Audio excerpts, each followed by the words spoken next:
Ari Temkin, Sirius XM, Big 12 in the mornings, I believe. Is that the correct name? Have I butchered the name of your show? No, you killed it. You're the best, dude. It's great to be out with you guys, and I wanted to see if you were knee-deep in this long-time ACC rivalry between SMU and Boston College at Fenway Park. That's right. And then, of course, not to be outdone, but Yankee Stadium gets featured in the Pinstripe Bowl immediately following this. You love to see it. We get the Red Sox and Yankees even in December. That is fair. I'd be remiss if I did not do the college football thing in poking at your rivals. Congrats to the Kansas Jayhawks on their win in the Guaranteed Rate Bowl, 49-36 over the UNLV Rebels. Sub with your man's Lance Leipold letting 18 penalties and 216 penalty yards in that game. Yeah, it was. I don't want to say the fix was in, but I mean, holy cow! So the line in that game moved from 12.5 all the way to 7.5 points right before kickoff. It started at 13.5, then was 12.5 the morning of game day, moved all the way to 7.5, which alerts you to something at the quarterback position. Well, Jason Bean, who's from Mansfield and transferred to Kansas a few years ago from North Texas, he played all year, played at a very high level, and was set to play. So, yeah, I think the penalty yardage, and many of them phantom, had a lot to do with the fact that for some reason that line dropped pretty substantially on game day. It was very odd. And then, of course, it featured Nevada-Las Vegas, so even more odd. But, it was a great matchup. 9 wins for a Kansas team that maybe Greg Ostertag put a lot of money on it before the game started. Let's just go through I love the John Koncak reference. It definitely made me think about Greg Ostertag. That's a great reference right there. Thank you. All right, it was a great win for Kansas. They got 9 wins. They went 0-9 in 2020. It's pretty incredible what Lance Leipold has done. And they were an FCS program playing in the Big 12 for a decade. Now they're at 9 wins. Yes, someone come pay Lance Leipold some money so I don't have to keep hearing Ari talk about Kansas. All right, we're deep in bowl season, and one of the things about bowl season is the shenanigans a lot of these bowl games have kind of taken to. What is your favorite tradition? Because we saw Lincoln Riley get eggnog. We saw Neil Brown of West Virginia get Duke's mayoed. What's your favorite of these kind of odd things that the bowl games are bringing up?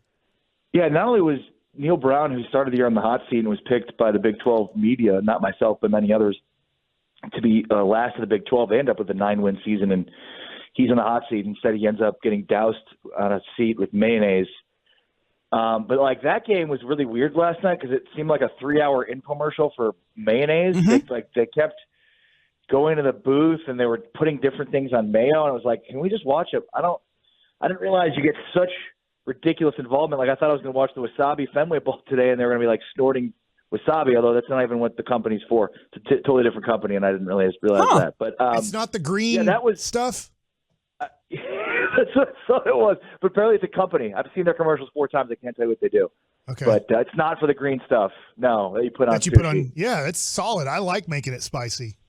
Oh, it's the best. And I was thinking Wasabi Bowl, maybe that's what we'll be doing considering what we watched the Mayo Bowl last night. But yeah, it's so we're going to get the Pop-Tarts Bowl later. That's right. Your alma mater. Yes. Reg, with K-State, which actually should Rolando be a good Blackman. game. Mitch Richmond.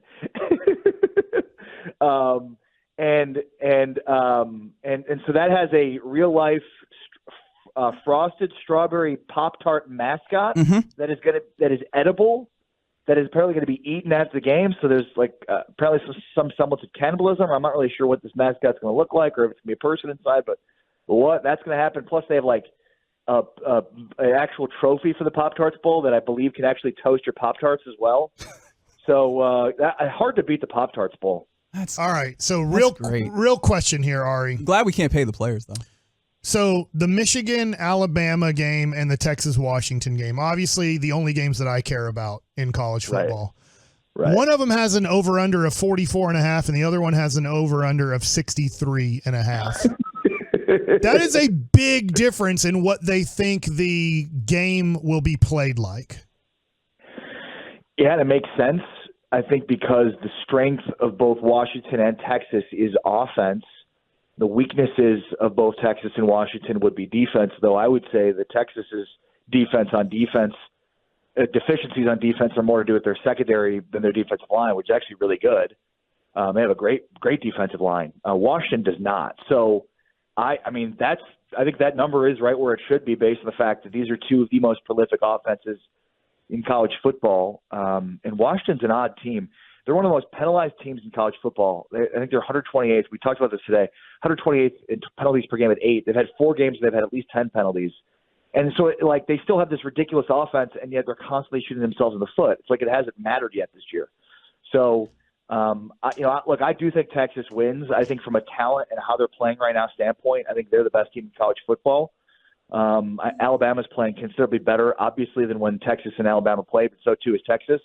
And Michigan's tough to read because they really haven't played a great schedule, and the best teams they played have all been of late.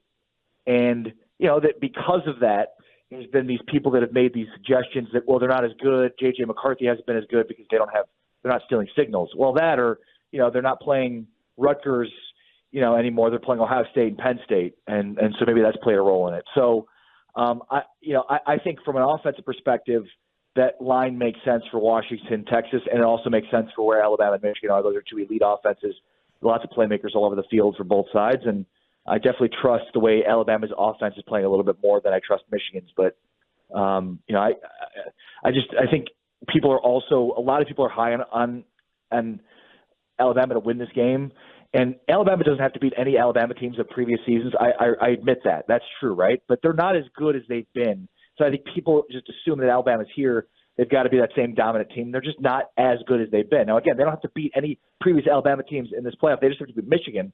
But I think Michigan is on another talent level. So you're saying Michigan versus who on Monday, January 8th? Texas. Is Texas they're favored by 4. Do they easily cover that spread? I'm going to say Michigan wins, and Jim Harbaugh is the next coach of the Bears. Oh, wow. Okay. Yeah, let's dig into that. How obviously you've put the Bears in here, but if I had to put you on a percentage, right? Percentage that Jim Harbaugh is in the NFL next season as opposed to the head coach of the Michigan Wolverines.